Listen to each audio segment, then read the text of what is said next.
काबर उठल जिंदा चले पतियान दे काबर उठल जिंदा चले पतियान दे देव हाथ गाजा बोले पतियान दे गाजा बोले पतियान दे रिकॉर्डिंग बाय आर म्यूजिक। चढ़ गेल सावन के पावन महीना, शुरू कर यार संगे गाजा भांग पीना। चढ़ गेल सावन के पावन महीना, शुरू कर यार संगे गाजा भांग पीना। जल कबर उठाले डुबकी गंगा में लगाले, कह छियौ जे बात कोई बात पर ध्यान दे। काबर उठल ही तो चले पर ध्यान दे, देव घर से दूर ना जा मोले पर ध्यान दे।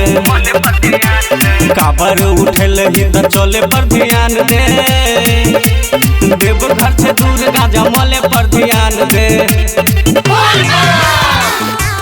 काबर उठल जिंदा चले पतियान दे देव हाथ गाजा बोले पतियान दे बोले पतियान दे दूर छे बाबा नगरिया रे बाबू, चर चिलो मुआई चढ़ाले रे।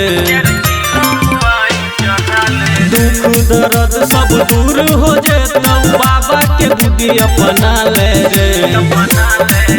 हल्ला भेल चारू दिस चल भांग तू पीस, कह छियौ के बा कोई बात पर ध्यान दे।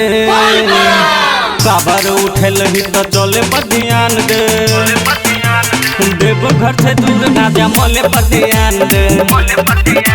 काबर उठल ही तो चले पर ध्यान दे, देव घर से दूर ना जा मोले पर ध्यान दे।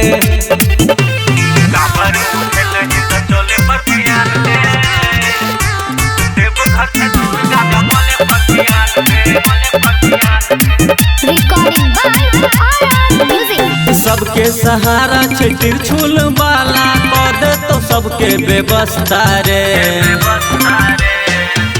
भैर के चिलम पी के तू गाजा, धुआं धुआं कह देना रास्ता रे।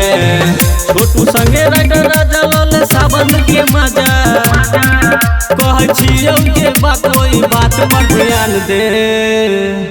काबर उठल ही तो चले पर ध्यान दे, देव घर से दूर ना जा मोले पर ध्यान दे।